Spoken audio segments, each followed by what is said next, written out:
Hey guys, it's Siobhan with Decade and Beyond. Welcome back to my channel. Today we're doing horoscope readings for Taurus in January 2019.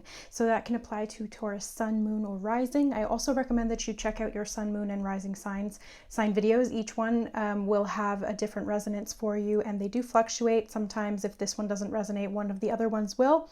So check them all out to get an overall understanding of the energy that is affecting you in January of 2020. Keep in mind that this is a general reading, so not all of the information will resonate with everybody. Just take what messages do resonate with you and leave the rest here. All right, guys, so let's jump into it. We're going to do the normal monthly spread, but I'm going to be using a new deck that I just picked up, which is pretty cool. So we'll see how this goes. So Taurus 2020. I can't remember if I said January 2019. January 2020 if I said 2019. Sorry. Old habits die hard. Okay, so current self energy. So we have the sun. The theme of the month in January is 5 of Wands. The key goal. We have the Queen of Wands, obstacle to overcome for Taurus, the 5 of Swords, okay. Major accomplishment is the Queen of Swords. What to avoid? Ace of Pentacles. What to embrace? We have the Page of Pentacles. Let me just get these sort of in order here. Where to find support. 7 of Swords. And the advice and encouragement. 6 of Pentacles. Okay, so we'll pull an Angel Oracle card at the end as well. But first and foremost, let's just see.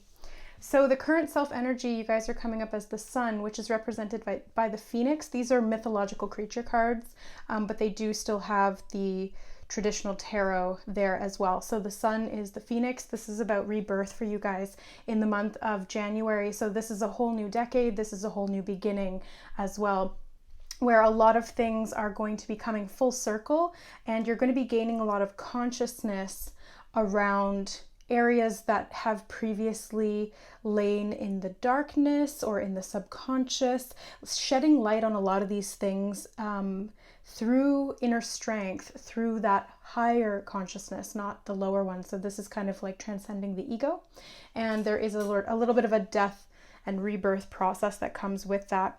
Now the theme of the month for you guys, you have the 5 of Wands. So this is very much about conflict or making things work together, because it's being represented here by the chimera, which is a sort of composite of several different beasts. And quite literally, in the physical sense, a chimera is an actual thing outside of mythological lore. In the physical reality, it is the splitting of genes. So it's if you've ever seen a cat that has half of its face black and half of it is like a tabby, it's because the gene has split, and it now embodies both aspects of the gene, or both phenotypes of the gene.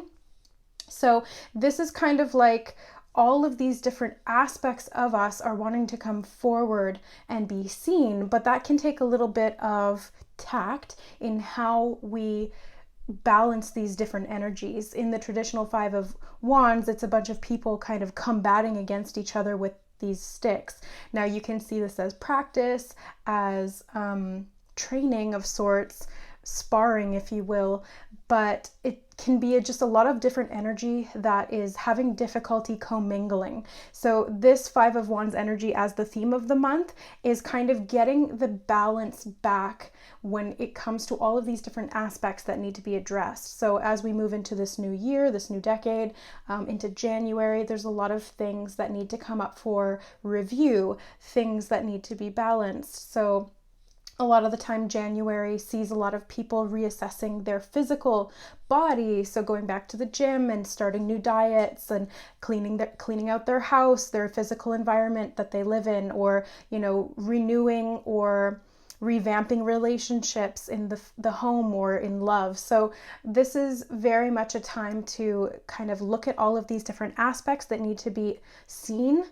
Again, they need to be brought to consciousness with the Phoenix, with the sun energy, and being able to kind of work with all those different things and bring them into this holistic, more balanced unity rather than duality, so that you can move forward. Now, the key goal you have is the Queen of Wands, which is Lilith, and I think Lilith really gets a bad rap. She gets demonized pretty hard by a lot of mythology, but she's just a mirror. She embodies and will reflect the energy that somebody else around her is putting out. So, if you're this very heavenly, very angelic sort of light energy, Lilith will reflect that to you. If you are this very demonic or lower ego energy, she will reflect that to you too. So in this respect, this is actually really helpful, because when it comes to bringing things to consciousness, seeing them reflected to us in other people, especially if this is a conflicting sort of energy,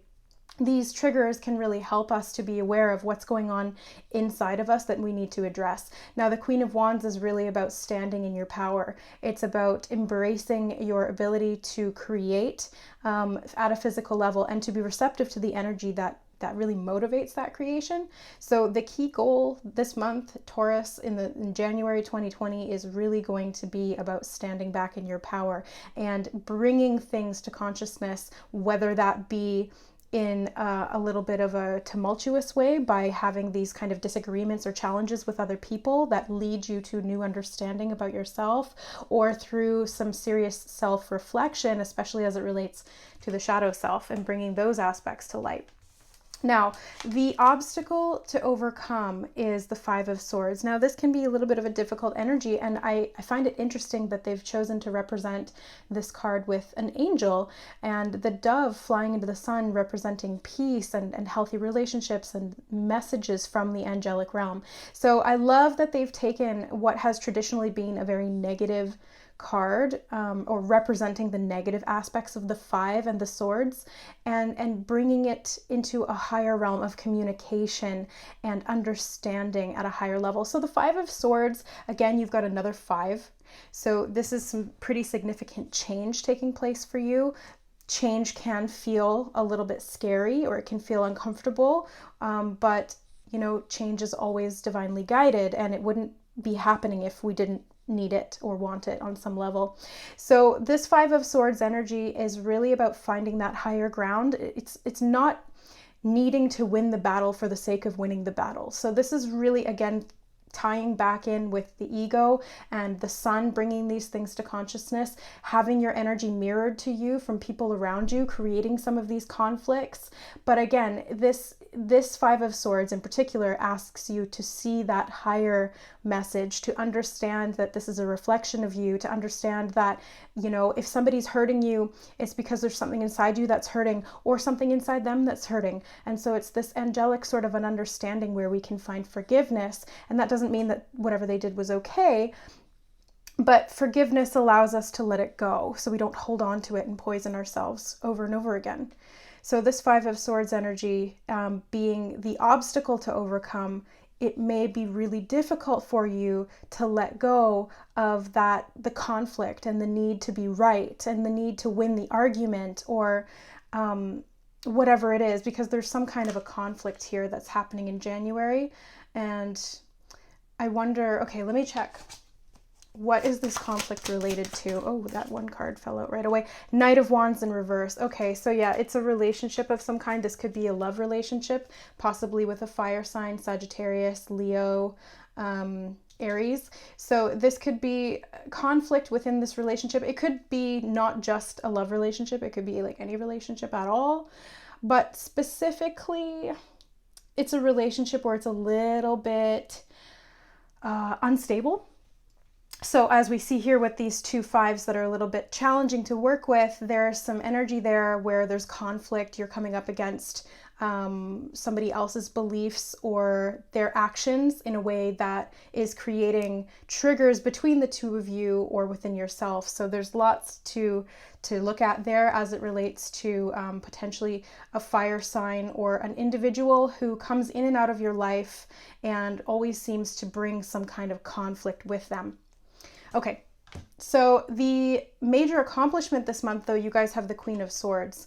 If I can pick it up with my excessive nails. Nope, she wants to stay there. Okay, so the Queen of Swords is represented as this Amazon woman, and I really see this as, again, standing in your power, but standing in your power of this higher communication, because in the picture she's looking up at a bird that's flying by. So you have this, again, this imagery of a bird, and they're both flying to the left. So I'm seeing this as forgiving somebody from your past, or forgiving something that happened conflict-wise in the past due to this higher understanding of why it happened and how that allowed you to stand in your power, because you do have two queens here as well. So for a guy, okay, I just want to share this. This is not going to apply to everybody, but I just want to share something that just came up.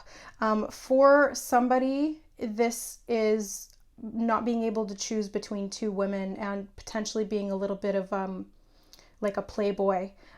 So there's conflict there, and something may come to light around that where it allows you this opportunity for a new beginning to move out of that sort of I don't want to say toxic relationship. It might be karmic, who knows, and without going really deep into your specific situation, we don't know, but there's something there with somebody being a little bit of a philanderer. I don't know. Okay, I'll leave it at that. So back to, the major accomplishment being about standing in your power of communication, your power of creativity, and being able to get this information that you need to bring this clarity to you, to accept this higher information. I feel like there's going to be, messages coming through for you to be aware of from spirit. So whether it's through this reading or through your intuition, through your own meditations or channeling, whatever it is, or it could be coming through like the form of synchronicities from people around you or things that you keep seeing repeatedly. Pay attention to those things, because there's information coming through that's going to help you to stand in your power and to let this situation go. Okay, so what to avoid? You have Ace of Pentacles, which is Mandragora. I love this because it reminds me of Harry Potter. Mandragora was the root that was used to unparalyze or unfreeze the victims of the basilisk. So I really see this as you kind of, again, like reawakening, like being reborn. It's like after this period of paralysis and stagnation or conflict, something happened that kind of made you feel stuck, like you were not able to move forward. And now you have this opportunity to kind of unfreeze yourself, to be reborn, to see these things in a new light so that you can actually move forward. And now it's funny because this is coming up in the what to avoid position. So the Ace of Pentacles in the what to avoid position could indicate avoiding, okay, first and foremost, it could be avoiding being frivolous with your money, avoid, hold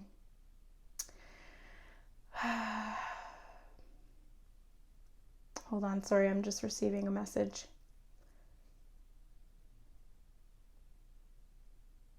Avoid cutting down what you've invested in.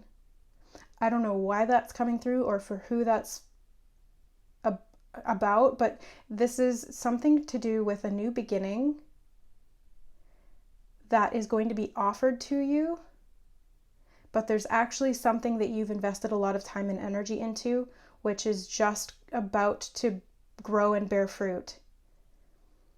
So you're going to be faced with a choice to either stay with what you've created and continue it and to see it all the way through to completion. Potentially, as if it's a project or something to do with work, then it's like you haven't seen any reward from it, so you're about to give up and just move on to something else.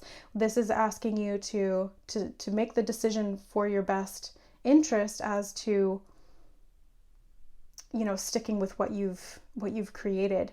But again, this is free will. If this message doesn't resonate with you, then you're not meant to stay where you're at. So again, this gets a little complicated without knowing more detail into each specific individual's situation. But I'm going to leave it at that. What to avoid: Ace of Pentacles, avoiding resisting. And for other people, it's avoiding resisting the new. Okay, so two completely opposite messages there. Take which one resonates with you, because those are not going to be for the same person. Okay, what to embrace: you have the Page of Pentacles. So there is like this opportunity to connect with new means of finances or new opportunities. For some of you who are being guided towards new opportunities to be more financially stable, then this is your opportunity to learn a new skill. So you may be staying where you are, but kind of raising up a level. Like maybe you get a promotion, or you're going back to school, or doing a training program to sort of advance you in the ranks, or into a new level of the job that you're doing. So in that respect, this could be kind of what the Ace of Pentacles was talking about. It's like, don't give up entirely on what you've worked so hard towards, but maybe just tweak it a little bit so that you can get to that next level of it. Yeah, that Page of Pentacles, though, this is very much about, learning something new. I see this as kind of exploring the unknown a little bit in the realms of the physical. So be open to certain new skills that may present themselves to you. Where to find support: you have the Seven of Swords. Now, this is represented as a giant, but for some reason they've called it cannibal, because I guess giants were cannibals. I don't know about that, but where to find support. So this is supporting you. The Seven of Swords is an interesting card in the support position, because this is a little bit of a deceptive type of energy. And even with the cannibal here, it's like, betraying your own kind of thing. So I feel as though the support is going to come from the awareness that comes from around the situation that has been creating conflict.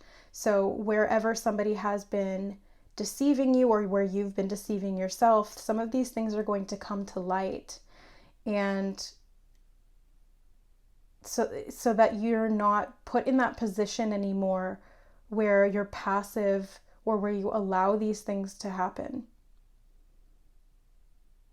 Because I feel like there was some level of deception that allowed you to sort of stay in a situation that was not good for you. Let me get clarity on the Seven of Swords. Okay. So the Nine of Wands in reverse. Yeah, so I see this as moving away from people who wounded you in the past. This is allowing you the clarity and the understanding as to why it happened, to be able to heal yourself and therefore break free from those types of relationships, no longer attracting those types of relationships, because that was not healthy for you. And now you understand why, with the Phoenix and the Sun. So that's allowing you to see why it happened, and then no longer allowing it to happen. So it's setting very, very, very clear boundaries to not allow this cycle to repeat itself, especially as it relates to somebody who would not commit, or somebody who just rode into your life every so often bringing conflict, and then they'd ride right out again. Or this energy within you that is limiting, that self-limitation, that inability to balance these different aspects of the self and to move forward with clarity and understanding. Okay, so last card we have is advice and encouragement. This is the Six of Pentacles, and this is the Arachne. So she's like a spider woman, I guess. So the advice and encouragement here, I really see as finding balance again. So this is about where you're giving your energy, your time, your money, how you're investing your money. Again, if this is to do with finances, then it's avoid spending money or acting frivolously with your money. You know, there's a time and place for being generous, and then there's a time and place to make sure that you are saving, that you're planning for the future, that you're investing potentially in new forms of education or employment. So I see this as very much moving forward financially. Career-wise, you may be taking steps to really further yourself in your career, learning new skills again, but you may have to be a little bit wiser with your money in how you spend it, because you may need to invest in some of this learning, right? So if you're going back to school, it takes money. If you're changing career, that, you know, you have to save up money to be able to have that cushion to be able to do it, right? So balance is really key here, and self-discipline as it relates to finances. Now, I also see this as being aware of people who come into your life seeking only to receive from you. They're not seeking to give, they're only taking. So this is something to be aware of as well. This is kind of a theme of the Five of Wands, the Five of Swords, as well as that Seven of Swords energy. So these cards are really talking about